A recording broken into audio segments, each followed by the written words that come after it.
Thank you, Mr. Speaker. You know, it's amazing. I guess if you say something enough, people, you just assume they're going to think it's true. But let's talk about the facts. Let's talk about the numbers. This bill provides the VA $16.4 billion above FY23 levels. We're over the levels that the Democrats passed last year. We're actually at the levels that the president wanted, that he put in his budget request for FY24. We are fully funding the VA.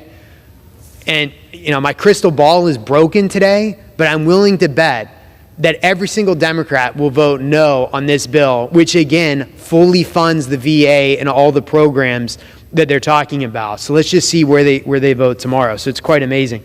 The talks about DEI in the military. Under the Biden administration, DEI created a recruiting and retention crisis without any reason for doing this, and that has weakened our military readiness. I was in the Navy. I lived through this. I can tell you that DEI and CRT is plummeting our recruitment numbers. And for what? From 2015 to 2020, the Army went on a witch hunt.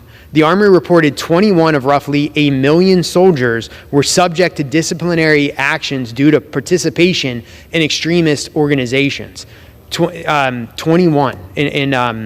And that was in 2020. They said 1 million soldiers were involved in this.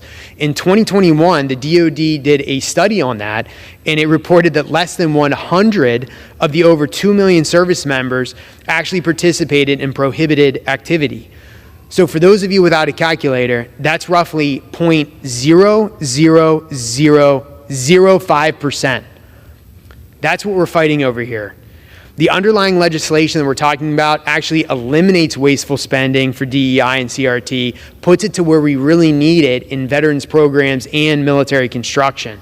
And it also does a lot to reverse this negative impact on military readiness and what's driving down our recruitment, just one of the many things that's driving down our recruitment. But with that, Mr. Speaker, I reserve. The gentleman reserves. The gentleman is recognized. Yeah, Mr. Good morning, friends. Lawmakers are upset over this.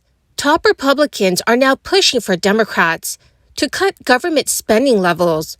Congress is set to begin negotiations soon over important issues, including the funding for Medicare and Social Security. Many Americans are worried that a partial government shutdown will occur if no agreement is reached. My dear friends, please do me a big favor and watch until the end of this video. Also, in a video later today, I will be announcing several winners for the Walmart gift card giveaway. If you would like to enter these weekly giveaway, friends, please click and like several of my videos, and then comment below the keyword of each video that you watch. The more videos that you comment on, dearest friends, the greater your chances of winning the giveaways. A Republican representative is calling on House Republicans to oppose any government spending agreement that does not confront what he calls a misuse of power by Democrats and the president. Lawmakers will return to Capitol Hill and face a time crunch to reach some agreement on spending by September 30th. This is in order to avoid risking a partial government shutdown. House Speaker Kevin McCarthy is weighing a stopgap spending patch, also known as a continuing resolution. This is to provide his GOP majority more time to craft 12 separate appropriation bills for each part of the government, rather than lumping priorities into a massive omnibus spending bill. But several members of the GOP's razor-thin House majority have expressed opposition to passing a short-term continuing resolution in September. Speaker McCarthy would likely be able to pass one with Democratic support, but there is a chance that Chip Roy and others could stall it procedurally. It is highly unlikely that Democrats would agree to any government funding deal that would block Biden's progressive policies. Senate Democrats have already signaled their spending bills will be at higher levels than those of their House GOP majority counterparts.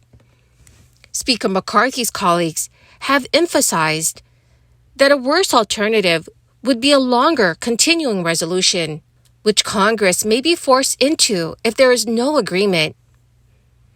So, dear friends, what do you think that lawmakers in Congress should do? Please let me know in the comments section below. The 2024 budget protecting America's economic security has been released by the Republican Study Committee, renewing its call for substantial reductions in Social Security. The committee, comprising 175 out of 222 Republican House members, has persistently advocated for these cuts over the years. The document from the Republican Study Committee presents a proposed titled Preventing Biden's Cuts to Social Security. As stipulated by law, Social Security is constrained to provide benefits solely from available financing. Once the trust funds are depleted, only 77% of scheduled retirement benefits will be covered by incoming payroll taxes and other revenues. Consequently, both present and future beneficiaries may experience a uniform reduction of at least 23% by the year 2033. The depletion of the trust fund stands as a catalyst for action, as a sudden 23% reduction in benefits is universally undesirable. On the revenue side, the Republican Study Committee highlights that Biden's commitment to avoid taxing those earning less than $400,000 a year precludes any increase in their payroll tax rate. Furthermore, the committee dismisses the option of utilizing general revenues, framing such contributions as essentially borrowed funds. So in light of this, the Republican Study Committee proposes rectifying Social Security's 75-year deficit through benefit reductions. In contrast, Democratic Representative John Larson has recently reintroduced legislation aiming to enhance benefits by 2%. That is the first increase in 52 years, and also fortify the program's financial stability.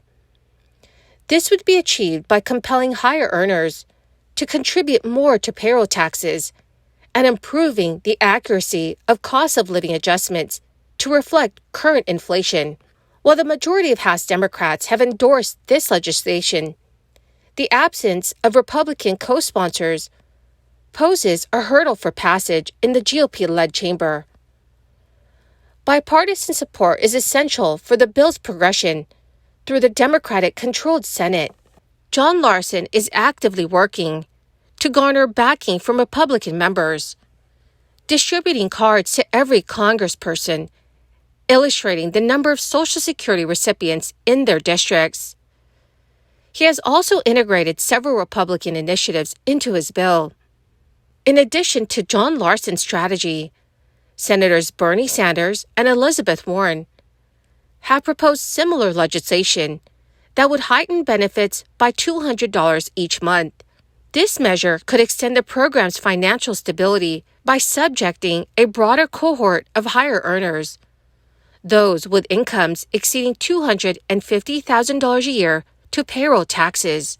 Well, my magnificent and most marvelous friends, that is the end of my daily stimulus update video for this morning. My dear friends, please stay tuned because in a video later today, I will be announcing several winners for the Walmart gift card giveaway. Please enter the giveaways by clicking and liking several of my videos, and then comment below the keyword of each video that you watch. The more videos that you watch and then comment on, friends, the greater your chances of winning these giveaways. Thank you and have a wonderful and very blessed Friday.